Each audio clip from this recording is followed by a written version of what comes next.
while the glazing factories are producing laminated glass such as SGP laminated glass, EVA laminated glass, PVB laminated glass, TPU laminated glass. There may be some overflowed remains out of the edges of laminated glass. Thermo-cutter is the best tool to clean the overflowed remains.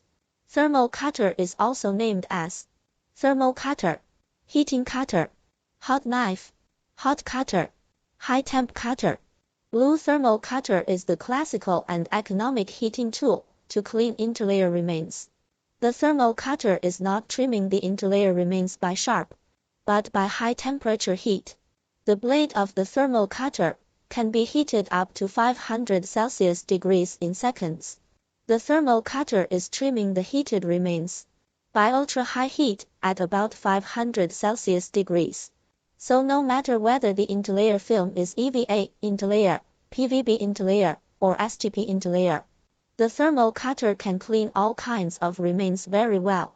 And the popular models of the blades for blue thermo-cutter is 3.1, 4.1, 11.1, 14.1. Thanks very much for your watching. If you want to order, please feel free to contact us. And you may expect answers in 24 hours.